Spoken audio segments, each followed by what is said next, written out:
Now, depending on whether you've installed Unity on your system before or this is the first time you're launching Unity, you may have a different screen than the one I'm looking at here. In fact, you might be actually presented with a splash screen which asks you to either enter a serial number, the free version of Unity, or the 30-day trial.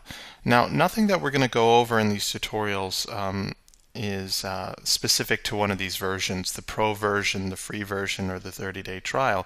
But if you're presented with this screen, I suggest clicking on the free version. That way you have access to Unity, and as you learn, you can decide whether you want to upgrade to maybe the Pro version of Unity. And at this point, you don't have to pay for anything. And also, your 30-day trial won't run out then. So just go ahead and click on the free version. If you have the 30-day trial already selected before watching this video, or the Pro version, again, don't worry about it. But just so everybody's on the same page, if you can, select the free version.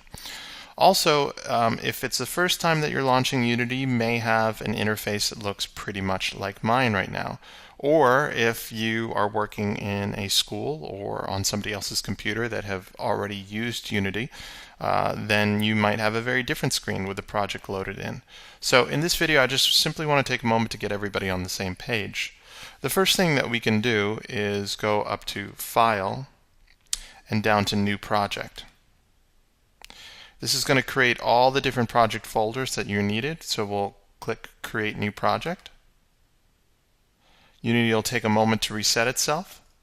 You'll be presented with the Unity screen, and then you should have a blank, empty new project to start working with.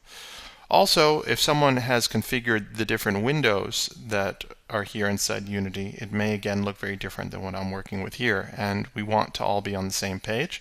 So let's go up to Windows, down to Layouts, and let's revert factory settings.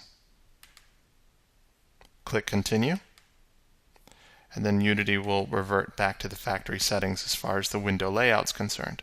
So again, by creating a new project and by going to your layouts and reverting back to the factory settings, you should be looking at what I'm looking at here. Now, things are still a little different. Don't freak out. These videos will be very step-by-step and easy to follow, so you should be able to follow along. But by doing those two steps, we really should all be on the same page now.